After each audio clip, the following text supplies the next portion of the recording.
So for today's science assignment, you're at Energy Forms and Changes Simulation Lab. So what I'd like you to do is, after watching this video, when you click on the link to take you to the website, you're going to click on this button right here, Systems. So you can ignore the intro. We're going to go straight to Systems right here. Click on that and it brings up a system, an energy transfer system right here. So I want you to take some time, probably take maybe about 10 or 15 minutes to explore the website and the lab before you go on to try to answer the exit ticket questions. But a lot of the exit ticket questions will be based off some of these simulations. So I won't walk through every single thing here because I want to give you some time to explore. But one important thing is please click on this little symbol right here, energy symbols, that box. Okay, off to the side it gives you a little key. So the E in gray stands for mechanical energy. The blue is electrical, the red is thermal, the yellow is light, and the green is chemical. So a few different things you can do here. One is we have a water system, we have a water wheel, and we have some water. So I'm going to turn the water on. And notice I turned it on all the way, right away. So we've got energy coming out in the form of mechanical, and then it's going through here, it's turning the mechanicals turning into electrical, and then the electrical is turning into thermal, heating up the water and creating steam. Now, you'll see some of these work and some of these don't work. I could change this system right here. Well, first of all, you can change this, the source of energy, let's say. You can change this piece down here, or you can change this piece, what it produces right down here. So let's say I want to go to the sun. And here comes light energy.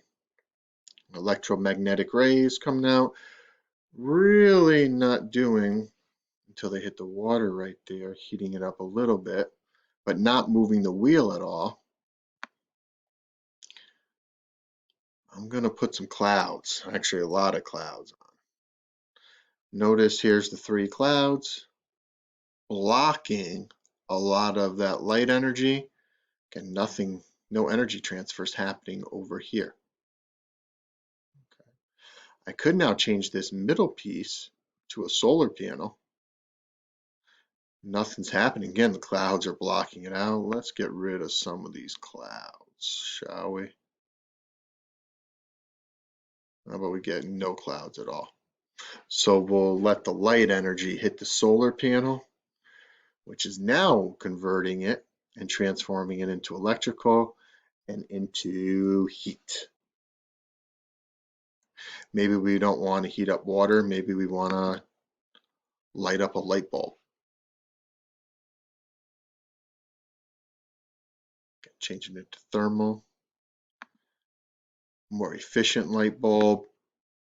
So, or maybe we want to try to get the fan to go. I like this one because we're going from light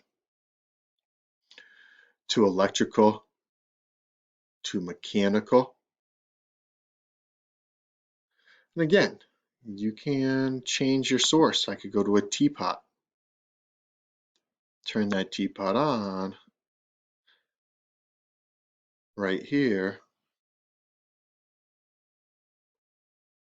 Got mechanical and electrical, not doing a whole lot because I have a solar panel here, right? Not going to work too well. But if I change it, now I might be able to get my fan to move. Okay. How about a bicycle? We'll have this person start pedaling like this one because we've got a chemical to mechanical to electrical. Pedal faster. Back to mechanical. So a lot of energy transformations, okay? So again, take some time to explore this simulation, Try different variations. Some will work. Obviously, some won't work. You'll figure that out as you go, which ones work and which ones don't work. Okay. But one thing to be really, really looking and paying attention to are, again, these energy transformations. One energy form changing into another. We've spent the last few days talking about in your assignments the law of conservation of energy. That energy can't be created, it can't be destroyed, but the third part of the law says it can change forms. Okay? So have fun with the simulation and don't forget to answer your exit ticket questions when you are finished.